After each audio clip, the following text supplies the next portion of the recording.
नमस्कार।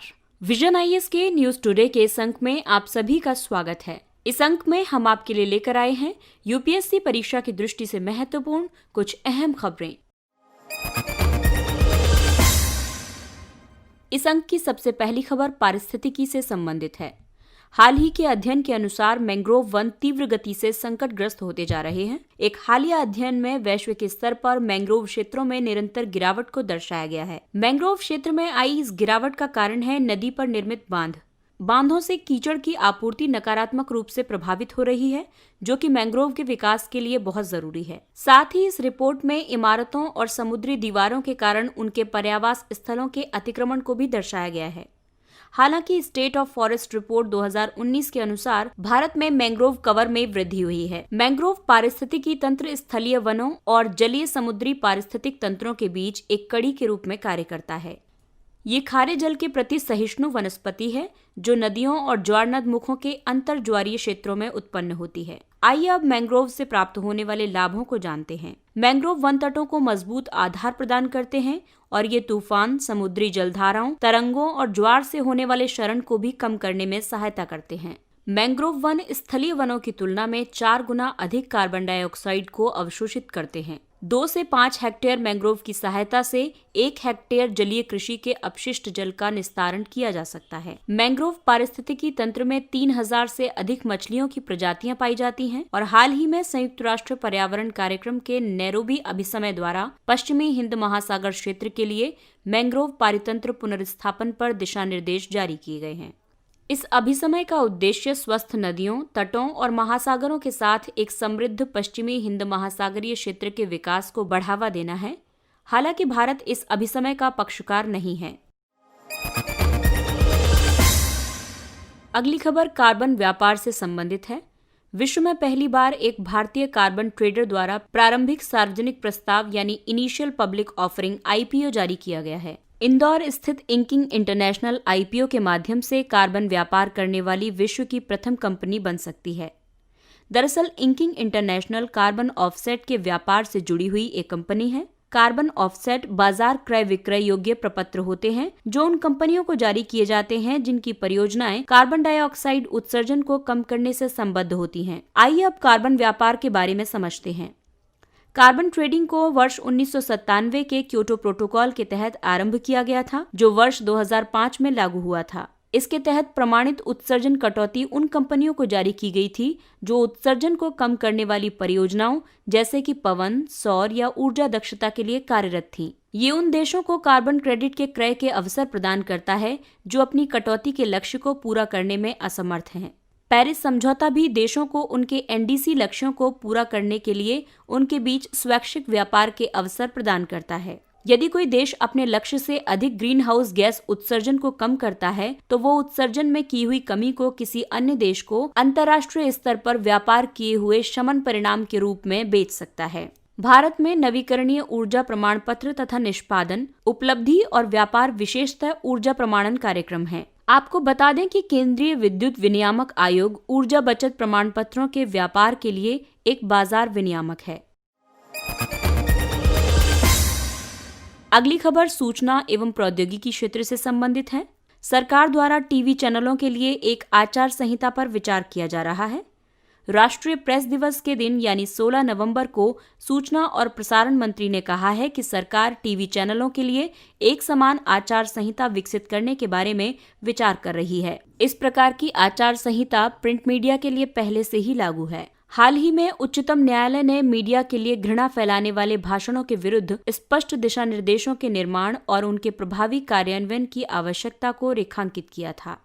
आइए अब संक्षेप में मीडिया के विनियमन के बारे में जानते हैं। समाचार और समसामयिकी समाचार वाले चैनलों के लिए न्यूज ब्रॉडकास्टर एसोसिएशन द्वारा स्वविनियमन प्रक्रिया को लागू किया गया है। इसके तहत न्यूज चैनलों पर प्रसारण सामग्री के संबंध में शिकायतों के अधिनिर्णयन के लिए न्यूज ब्रॉडकास्टिंग स्टैंडर्ड्स अथॉरिटी यानी एनबीएसए की स्थापना की गई है। हालांकि कई चैनल एनबीएसए के अधीन शामिल नहीं हैं। प्रिंट मीडिया को भारत प्रेस परिषद द्वारा विनियमित किया जाता है। ये एक स्वतंत्र सांविधिक निकाय है। ये समाचार पत्र, समाचार एजेंसी, संपादक या पत्रकार को भ्रामक सूचनाओं के प्रसार के लिए दोषी ठहरा सकता है, चेतावनी दे सकता है या प्रकाशन को रोक सकता है। प्रसारण सामग्री शिकायत परिषद यानी ब्रॉडकास्टिंग कंटेंट कंप्लेंट्स काउंसिल यानी BCCC गैर समाचार सामान्य मनोरंजन चैनलों के लिए एक स्वतंत्र स्वविनियामक निकाय है। हाल ही में सरकार द्वारा डिजिटल मीडिया और ओवर द टॉप प्लेटफॉर्म्स को सूचना और प्रसारण मंत्रालय के दायरे के अधीन लाया गया है। हालांकि इनके लिए नियम अभी जारी नहीं किए गए हैं। विदेश मंत्री द्वारा 15वें पूर्वी एशिया शिखर सम्मेलन में भाग लिया गया। इस शिखर सम्मेलन के दौरान ईस्ट एशिया समिट प्लेटफॉर्म को सुदृढ़ करने एवं उभरती चुनौतियों के प्रति अधिक अनुक्रियाशील बनाने के तरीकों और हनोई घोषणा पत्र को अपनाने पर चर्चा की गई थी। वैश्विक नेताओं द्वारा कोविड-19 टीकों की सुरक्षित, प्रभावी और वहनीय पहुंच को सुनिश्चित करने में समन्वय के महत्व को रेखांकित किया गया। साथ ही शीघ्र और सतत आर्थिक सुधार के लिए वैश्विक आपूर्ति श्रृंखलाओं को खुला रखने के लिए अधिक से अधिक सहयोग का आह्वान किया गया। शिखर सम्मेलन में भारत ने अंतर्राष्ट्रीय कानून, विशेष रूप से समुद्री कानून पर संयुक्त राष्ट्र अभिसमय अंक्लोज के अनुपालन के माध्यम से इस क्षेत्र में एक नियम आधारित व्यवस्था को बढ़ावा देने पर बल दिया। आइए अब जानते हैं पूर्वी एशिया शिखर सम्मेलन के बारे में। वर्ष 2005 में स्थापित ये 18 भागीदार देशों का एक क्षेत्रीय समूह है। इस मंच का नेतृत्व आसियान द्वारा ही किया जाता है और इसकी अध्यक्षता प्रत्येक वर्ष चक्रीय क्रम में आसियान सदस्य देशों द्वारा की जाती है। ये भारत प्रशांत में महत्वपूर्ण सामरिक मुद्दों पर चर्चा में सहयोग प्रदान करने के साथ साथ इस क्षेत्र में एक प्रमुख आत्मविश्वास निर्माण तंत्र की स्थापना पर भी बल देता है। ईस्ट एशिया समिट सदस्य वैश्विक जनसंख्या के 54% भाग और वैश्विक GDP के 58% हिस्से का प्रतिनिधित्व करते हैं। अगली खबर ऊर्जा क्षेत्र से संबंधित है। किसानों को सौर ऊर्जा के दोहन में सक्षम बनाने के लिए सरकार ने PM कुसुम योजना के दायरे में विस्तार किया है। नवीन और नवीकरणीय ऊर्जा मंत्रालय ने प्रधानमंत्री किसान ऊर्जा सुरक्षा एवं उत्थान महाअभियान यानी PM कुसुम योजना के कार्यान्वयन के दिशा निर्देशों में संशोधन किया है। आइए अब जानते हैं इसमें किए गए मुख्य परिवर्तन। अब बंजर, परती और कृषि भूमि के अलावा किसानों के चरागाह और दलदली भूमि पर भी सौर ऊर्जा संयंत्र स्थापित किए जा सकते हैं। लघु किसानों की सहायता करने के लिए तकनीकी व्यावसायिक व्यवहार्यता के आधार पर अब राज्यों द्वारा 500 किलोवाट से कम की लघु सौर परियोजनाओं की अनुमति प्रदान की जा सकती है। पहले ये अनुमति नहीं थी। नवीन और नवीकरणीय ऊर्जा मंत्रालय देशव्यापी सूचना, शिक्षा और संचार गतिविधियों के लिए 33% पात्र सेवा प्रभारों को निर्धारित किया जाएगा।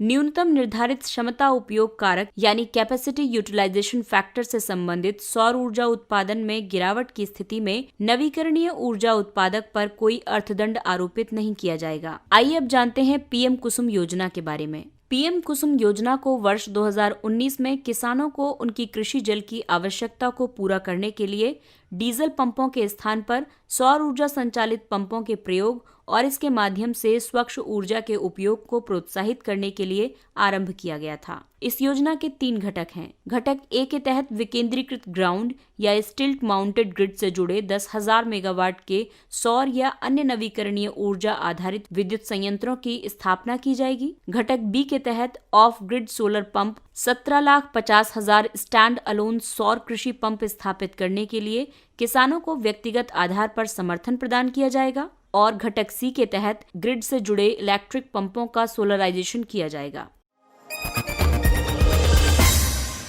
आइए अब नजर डालते हैं कुछ संक्षिप्त किंतु महत्वपूर्ण खबरों पर। केंद्रीय श्रम मंत्रालय ने सामाजिक सुरक्षा संहिता 2020 के तहत मसौदा नियमों को अधिसूचित किया है। सामाजिक सुरक्षा संहिता 2020 पिछले मानसून सत्र में संसद द्वारा पारित 3 श्रम कानून विधेयकों में से एक था। हालांकि अब सरकार ने CSS 2020 के प्रावधानों के संचालन के लिए मसौदा नियम जारी किए हैं। मसौदा नियम केंद्र सरकार के पोर्टल पर असंगठित श्रमिकों, गिग श्रमिकों और प्लेटफॉर्म श्रमिकों द्वारा स्वपंजीकरण सहित आधार आधारित पंजीकरण के लिए अधिसूचित किए गए हैं। केंद्र सरकार गिग वर्कर्स और प्लेटफॉर्म वर्कर्स के लिए राष्ट्रीय सामाजिक सुरक्षा बोर्ड की स्थापना करेगी और सरकार की सहायता के लिए क्षेत्र विशेषज्ञों का एक उपसमूह भी बना सकती है। राहत शिविरों में शरण प्राप्त ब्रू समुदाय द्वारा अनुसूचित जनजाति के दर्जे की मांग की जा रही है। ब्रू समुदाय, जिसे रियांग भी कहा जाता है, मिजोरम, त्रिपुरा और दक्षिणी असम के कुछ हिस्सों में अधिवासित एक स्थानिक समुदाय है। वर्तमान में 30,000 से अधिक ब्रू आदिवासी त्रिपुरा में शरणार्थी शिविरों में रह रहे हैं, जो वर्ष 1997 में मिजो जनजाति के साथ हुए निर्जातीय संघर्ष के बाद मिजोरम से पलायन कर गए थे। पूर्व में केंद्र सरकार, त्रिपुरा और मिजोरम की राज्य सरकारों तथा ब्रू रियांग के प्रतिनिधियों के बीच त्रिपुरा में शरणार्थियों के स्थायी अधिवास की सुविधा के लिए एक चतुष्पक्षीय समझौते यानी क्वाड्री पार्टी एग्रीमेंट पर हस्ताक्षर हुए थे। सरहद विस्तार विकासोत्सव 2020। इस विकासोत्सव का आयोजन गुजरात के कच्छ जिले के सीमांत क्षेत्रों में किया जाएगा। इसका उद्देश्य दूरस्थ और सीमावर्ती गांवों में स्वास्थ्य, शिक्षा एवं सड़क संपर्क से संबंधित समस्याओं का समाधान करना है। इसका आयोजन सीमा क्षेत्र विकास कार्यक्रम के तहत किया जा रहा है। सीमा क्षेत्र विकास कार्यक्रम को वर्ष 1993-94 में केंद्र प्रायोजित योजना के रूप में आरंभ किया गया था। सीमा क्षेत्र विकास कार्यक्रम का उद्देश्य अंतर्राष्ट्रीय सीमा के निकट स्थित दूरस्थ और दुर्गम क्षेत्रों में रहने वाले लोगों की विशेष विकासात्मक आवश्यकताओं को पूरा करना और उनके कल्याण के लिए कार्य करना है। Quick reaction surface to air missile QRSAM system. रक्षा अनुसंधान एवं विकास संगठन DRDO ने ओडिशा तट से दूर चांदीपुर में एकीकृत परीक्षण रेंज से QRSAM का सफलतापूर्वक परीक्षण किया है। QRSAM एक छोटी दूरी वाली सतह से हवा में मार करने की क्षमता से युक्त मिसाइल प्रणाली है। इसे स्वदेशी रूप से डिजाइन और विकसित किया गया है। ये शत्रु के हवाई हमलों से सेना की बख्तरबंद संरचनाओं को एक सुरक्षा कवच प्रदान करती है। इसकी मारक क्षमता 25 से 30 किलोमीटर है। SpaceX नासा का आगामी क्रू 1 मिशन। क्रू 1 6 क्रू मिशनों की श्रृंखला में से प्रथम मिशन है, जिसे नासा और SpaceX द्वारा वाणिज्यिक क्रू प्रोग्राम के रूप में संचालित किया जाएगा। नासा का वाणिज्यिक क्रू कार्यक्रम अंतर्राष्ट्रीय अंतरिक्ष स्टेशन से अंतरिक्ष यात्रियों को लाने और वहां ले जाने के लिए नासा और निजी उद्योग के बीच एक साझेदारी है। ये कार्यक्रम नासा जैसी एजेंसियों के लिए अंतरिक्ष में जाने की लागत को कम करने का एक उपाय सिद्ध हो सकती है। बोइंग और SpaceX को सितंबर 2014 में नासा द्वारा चयनित किया गया था, ताकि क्रू के सदस्यों को अमेरिका से ISS स्थानांतरित करने के लिए एक लागत प्रभावी परिवहन प्रणाली विकसित की जा सके। डिजिटल जीवन प्रमाण पत्र।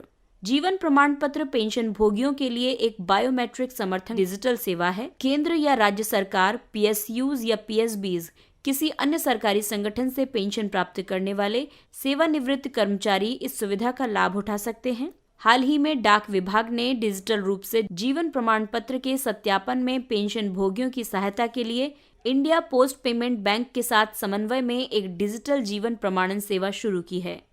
पेंशन भोगियों को जीवन प्रमाण जमा करने या उनके सत्यापन के लिए पेंशन विभाग या पेंशन संवितरण एजेंसी के कार्यालय जाने की आवश्यकता नहीं होगी। इसके साथ ही ये अंक समाप्त होता है। अगले अंक में फिर मुलाकात होगी कुछ अन्य महत्वपूर्ण खबरों के साथ। तब तक के लिए नमस्कार।